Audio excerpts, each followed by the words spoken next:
me chamo Ana Beatriz Figueiredo, sou médica gastroenterologista, professora também da Faculdade Metropolitana de Manaus, da Faculdade FAMetro. Gostaria de agradecer, em nome da doutora Cristina, né, pela oportunidade, pelo convite, de falar aqui sobre a doença inflamatória intestinal para vocês, né. A doença inflamatória intestinal, é importante a gente ter em mente que ela é um termo que abrange a retocolite ulcerativa e a doença de Crohn, né, são caracterizadas, têm características em comum a inflamação crônica das porções intestinais. E também a gente lembrar que a doença inflamatória intestinal, na verdade, ela surge em um contexto multifatorial, né? Então, a interação entre vários fatores, elas corroboram para o desenvolvimento da doença. Então, a gente tem alterações genéticas, a gente tem alterações imunológicas, a gente tem alterações ambientais, e muito tem se falado hoje em dia sobre a microbiota intestinal implicada na fisiopatogenia da doença. A epidemiologia eu coloquei aqui para vocês, mas para vocês terem uma ideia de como é a distribuição no nosso Brasil, né? Então, são doenças que têm uma prevalência, uma incidência um pouquinho maior em países desenvolvidos do que países em desenvolvimento, né? Então, no Brasil, a gente tem a região Sudeste e Sul como um grande contingente de pacientes com retocolite ulcerativa e doença de Crohn. E em São Paulo, especificamente, a gente tem uma tendência a equilibrar um pouquinho mais os diagnósticos entre retocolite e doença de Crohn, né? Então, no contexto mundial, a gente tem visto cada vez mais a doença de Crohn se aproximando da epidemiologia da retocolite ulcerativa. Então, no Brasil não está sendo diferente, né? Algumas regiões brasileiras já têm uma incidência aumentada dessas doenças. Quando a gente fala de doença de Crohn e retocolite, a gente tem diferenças em cada uma dessas doenças, né? Por exemplo, a retocolite ulcerativa, ela acomete de uma maneira mais intensa o reto e o intestino grosso. A profundidade das lesões, elas geralmente são mais superficiais, a formação de fístula é mais rara, é mais ocasional, né? A diarreia ela é mais frequente na retocolite ulcerativa, assim como a presença de sangramento nas fezes, a enterorragia, né? Aquele paciente pode ter acometimento com náuseas, vômitos associados. E uma coisa muito importante é quando a gente fala de acometimento da forma da inflamação. Então, na retocolite ulcerativa, a forma contínua de acometimento, ela é muito importante em detrimento da doença de Crohn, em que a forma de acometimento ela é mais esparsa. A gente pode ter áreas do tubo digestivo que não são acometidas. E a doença de Crohn, ela tem um acometimento mais extenso, ela pode acometer da boca até o ânus, com lesões que têm a característica de pular segmentos intestinais, pode acometer o estômago, pode acometer o duodeno, até a região da boca, com presença de úlceras orais. Aqui para colocar um pouquinho para vocês, nessa característica da retocolite ulcerativa de ser uma doença mais contínua. Então, ela acomete o reto, ela acomete o sigmoide, sempre de forma contínua. Ela não tem uma tendência a pular segmentos intestinais. Já a doença de Crohn é o contrário. A doença de Crohn, a gente pode ter um acometimento ileal, a gente pode ter um acometimento de sigmoide. Então, o reto é acometido em uma porcentagem um pouco menor, ele é mais comum acometer na retocolite ulcerativa, mas aqui mostra para vocês essa diferença e a formação de fístulas por a doença de Crohn ela ser mais agressiva, ela ter um processo inflamatório mais transmural, a formação de fístula é mais comum do que a retocolite ulcerativa, tá? Com relação ao diagnóstico, infelizmente, atualmente ainda não foi desenvolvido, na verdade, um padrão ouro para você dar o diagnóstico com precisão dessas duas doenças. O que a gente tem na atualidade é, na verdade, a associação entre a investigação clínica, os sinais e sintomas do paciente são muito importantes para ajudar no diagnóstico, as alterações endoscópicas, as alterações radiológicas, as alterações da histologia também são importantes, e a gente tem uma complementação também com métodos e marcadores não invasivos, como, por exemplo, a calprotectina fecal, a lactoferrina, utilizada em uma menor escala, mas a calprotectina fecal a gente acaba utilizando bastante. Complementos, a gente pode também solicitar testes sorológicos com o ASCA, com o ANCA, mas nenhum deles é usado de forma isolada. A gente tem a imbricação desses métodos diagnósticos para que a gente dê o diagnóstico final correto para o paciente. É importante também a gente falar que são doenças que têm um estímulo à imunidade, então a autoimunidade ela pode estar associada, fazendo interações e manifestações extraintestinais, né? Então, por exemplo, a retocolite, ela pode ter uma manifestação hepática, ela pode ter uma manifestação biliar, e assim como a doença de Crohn, né? Então, o exame físico desse paciente é muito importante, avaliar de forma total, da boca até o ânus, ver se tem alguma alteração, o peso, o exame geral desse paciente é muito importante, né? Ver se ele tem uma anemia, se tem algum quadro de desnutrição relacionado à perda ponderal, relacionado à falta, a uma desabsorção, né? Eu destaco aqui para vocês a colite esclerosante primária, né? Ela está bem associada com os casos, é muito bem estabelecida a sua relação de manifestação extraintestinal com casos de retocolite ulcerativa, né? Então, aquele paciente que tem já o diagnóstico de retocolite ulcerativa, a gente sempre, assim que ele desenvolve alteração de transaminases, fosfatase, gama-GT, começa a evoluir com icterícia, a gente vai investigar a colangite esclerosante primária nesse paciente que pode ter esse acometimento por essa interação. Perpassa por doenças dermatológicas, como pioderma gangrenoso, eritema nodoso, alterações oftalmológicas, né, articulares, hepatobiliares, enfim, uma infinidade diversa de manifestações extraintestinais, tanto no Crohn quanto na retocolite. Vou falar agora especificamente da retocolite para vocês, né? Uma retocolite é importante a gente lembrar que aquele acometimento é sempre de forma contínua, então é uma inflamação crônica e ela vai acometer o intestino de forma contínua, acomete o reto, acomete o cólon sigmoide, o descendente, o transverso, o ascendente, sempre de forma contínua, tá? As ulcerações, elas são na mucosa e na submucosa, e elas têm uma incidência bimodal, né? Então, a faixa etária de acometimento desses pacientes ali é de 15 até 40, e de 50 até 80 anos a gente tem o segundo pico de acometimento. E a forma de desenvolvimento, né, de manifestação clínica da retocolite ulcerativa é muito importante, porque ela gradua o estágio que esse paciente está e ajuda também a gente a dar seguimento no tratamento. Então, a forma leve seria uma proctossigmoidite, uma colite distal, está ali em torno de 1/3 dos casos.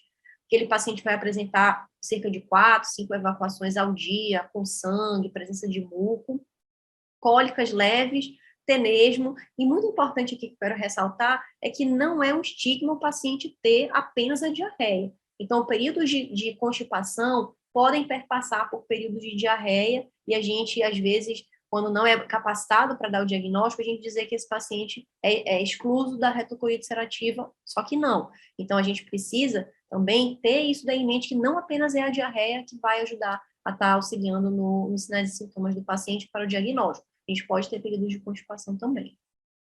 A forma moderada, né, que o acometimento ali já é um pouco mais extenso, é que a gente chama de colite esquerda, quando acomete até o ângulo esquerdo, né, até ali aquele ângulo esplênico, também em cerca de 1/3 dos casos, até 10 evacuações ao dia, com presença de sangue, as cólicas são moderadas, a gente já tem uma anemia, pode ter uma febre baixa associada, mas os casos severos ou fulminantes realmente aqui tiram o sono e que são mais graves para o paciente, tem uma alta morbidade e mortalidade, é quando aquela colite ela já se estende a por além do transverso, né? Quando ele já comete o transverso, não comete o ascendente, outras porções, mesmo assim a gente já fala que esse paciente tem uma colite extensa. Né? Então, passou ali do ângulo esplênico, a gente já classifica esse paciente como uma colite extensa ou uma pancolite, em torno de 1/3 dos casos. As evacuações geralmente são com sangue, o paciente tem cólicas intensas, o estado inflamatório é muito mais florido, a febre, né? A necessidade de hemotransfusões acaba sendo mais frequente, e em torno de 10% desses pacientes evoluem com um quadro drástico chamado megacolon tóxico. Os achados endoscópicos são muito importantes, né? Porque eles ajudam, auxiliam a gente a dar esse diagnóstico, e eles são uma porta, a colonoscopia ela é uma porta para a gente conseguir biópsias desse paciente, né? O envolvimento retal é frequente, né, na retocolite ulcerativa, a distribuição é proximal, homogênea, contínua. O ilho normal, o ilho geralmente ele se apresenta normal, a gente tem um acometimento ileal muito mais prevalente na doença de Crohn do que na retocolite ulcerativa, e aqui a gente não vê a presença de fístula, né? Então, as fístulas, elas têm uma pouca importância aqui nesse caso, é mais na doença de Crohn. E a colonoscopia ajuda muito a gente também quando a gente vai fazer a pesquisa, na verdade, o rastreamento desses pacientes para câncer coloretal ou para surgimento de displasias, né? Então, a gente sabe que a retocolite ulcerativa, assim como a doença de Crohn, elas têm um risco aumentado de desenvolver de longa data, né, o paciente acometido pela doença por muito tempo, é uma porta para o desenvolvimento de uma lesão neoplásica. Então, ela nos auxilia também a esse diagnóstico.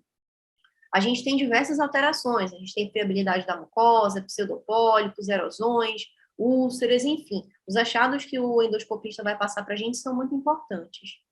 Aqui eu lembro vocês do score de Mayo Clinic, né? Ele é muito utilizado para a gente graduar esse paciente e tentar colocar esse paciente dentro de um espectro da doença. Então, se ele está numa atividade leve, se ele está numa atividade moderada, se está numa atividade grave da doença, ele ajuda muito a gente também no tratamento. Então, se o nosso tratamento está sendo eficaz ou não. Com o tratamento eficaz, a gente tende que esse score de Mayo ele diminua.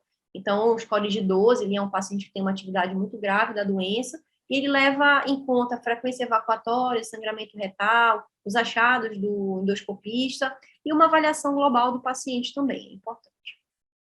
O tratamento eu dividi, na verdade, em duas etapas. A gente tem uma primeira etapa que é a indução da remissão nesse paciente, né? E aqui, quando a gente fala de tratamento, é muito importante que o paciente tenha um tratamento individualizado. A gente não vai encaixar aqui o paciente numa receita de bolo para que ele receba aquele grupo de medicações em detrimento de outros.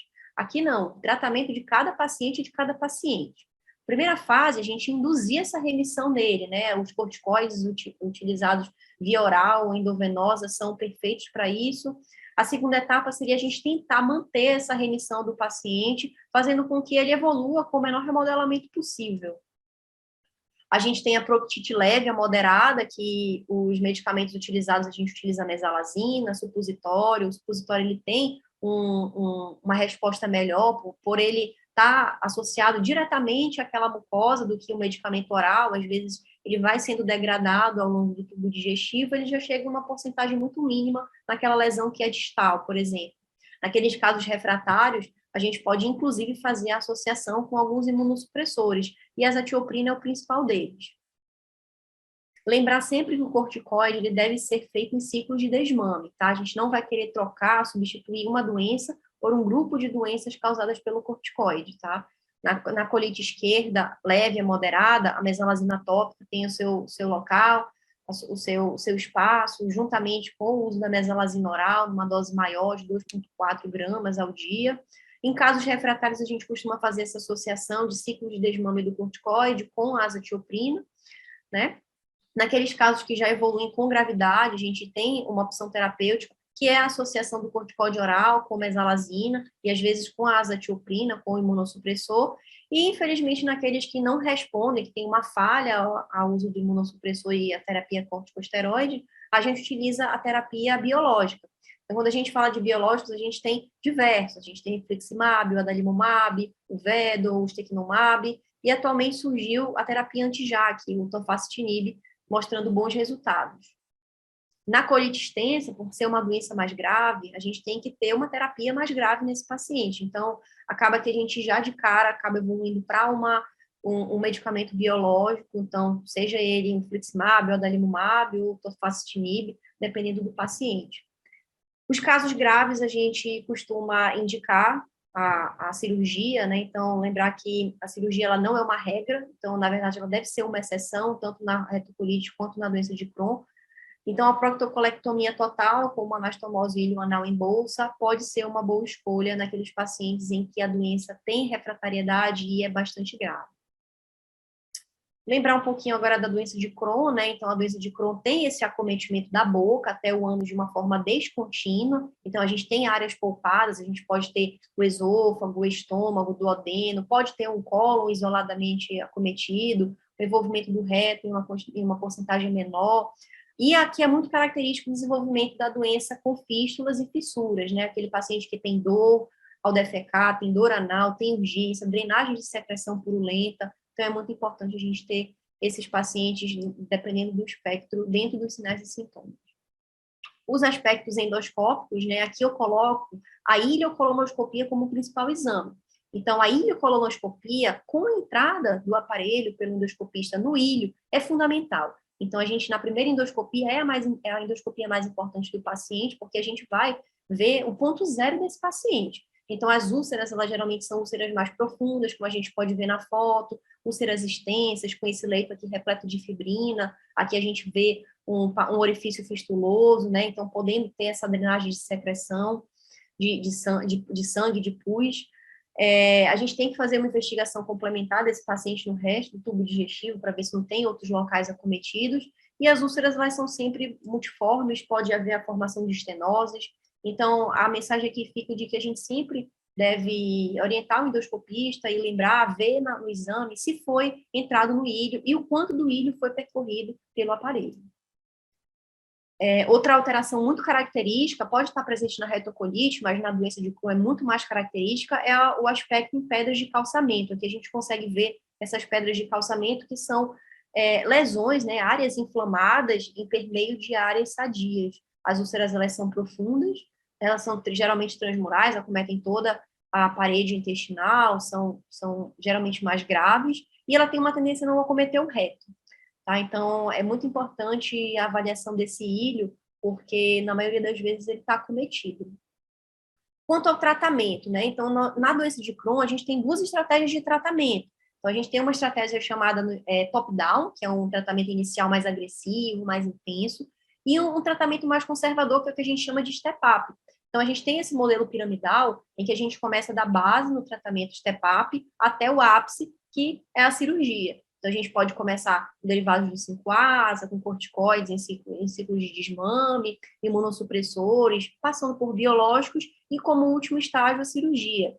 Porém, naqueles pacientes que eles têm uma doença mais agressiva, mais grave, a gente precisa fazer o tratamento no esquema top-down. Então, a gente começa no step-up, a gente começa com um tratamento mais incisivo, uma cirurgia às vezes, um imunobiológico de cara, para que esse paciente tenha uma melhora inicial e que ele não evolua com as comorbidades da doença. Então, a gente tem, a depender do paciente, que aqui também é um tratamento individualizado, a gente tem essas duas formas de tratar, essas duas estratégias, né? A gente deve estabilizar esse paciente, um dos objetivos do tratamento é a gente minimizar as complicações, minimizar a formação de estenoses e fístulas, reduzir o número de cirurgias desse paciente, na doença de Crohn especialmente, é muito complicado o paciente ficar passando por diversos procedimentos cirúrgicos, porque isso causa uma remodelação intestinal, uma inflamação maior, então isso é muito prejudicial para ele. As hospitalizações também é um objetivo da gente reduzi-las, né, e evitar a toxicidade por corticosteroides. Então, a gente não vai substituir uma doença por um grupo de outras doenças causadas pelo corticoide. Na doença leve, a gente pode fazer uso do 5-ASA, corticoide oral, metronidazol, cipro. Na doença moderada, a gente já passa para esses medicamentos ou via oral ou endovenosos associados a um corticoide ou a um imunossupressor oral, né? A azathioprina também se encaixa bem nesse caso, é o principal imunossupressor que a gente utiliza. A doença grave ou refratária, a gente invariavelmente acaba evoluindo, né, para a utilização de medicamentos imunobiológicos. E na presença de fístulas é quase que mandatório a gente fazer um medicamento biológico associado ou não a um tratamento imunossupressor para tentar dar essa melhora e evolução para a gravidade do paciente. Então, o objetivo seria essa cicatrização da mucosa, né? Quando a gente fala de retocolite Crohn, a gente sempre deseja que tenha uma cicatrização da mucosa, é uma reversão histológica, uma reversão endoscópica e uma reversão em sintomas do paciente. Nem sempre a reversão histológica é possível, né? Então, às vezes, o paciente não entra nessa remissão histológica, mas é muito importante a gente tentar sempre com o melhor medicamento. Então, dos anti-TNFs que a gente tem, seria o infliximab e o adalimumab, que são os mais utilizados. Tem o anti-integrina, que é o vedolizumab, que hoje em dia ele tem, na verdade, uma equivalência terapêutica com o ustekinumab. Então, são os principais medicamentos que a gente pode estar lançando mão. Eu gostaria de lembrá-los aqui, claro, que nós estamos no iniciozinho do mês do Maio Roxo, e é o mês de conscientização das doenças inflamatórias intestinais, apoiado pelo nosso GDIB. Então, nós médicos devemos pesquisar, indagar do paciente esses sinais e sintomas, e às vezes pedir exames que possam dar para a gente uma luz um pouquinho melhor. Então, sempre pensar na doença inflamatória intestinal, naquele paciente com diarreia, perda de peso, né, hematoquesia, porque se a gente não pensa, a gente não consegue dar o diagnóstico. E convido a todos que não conhecem a nossa cidade, vierem conhecer Manaus, tá? Deixo aqui meu contato para caso tenham alguma dúvida. Muito obrigada.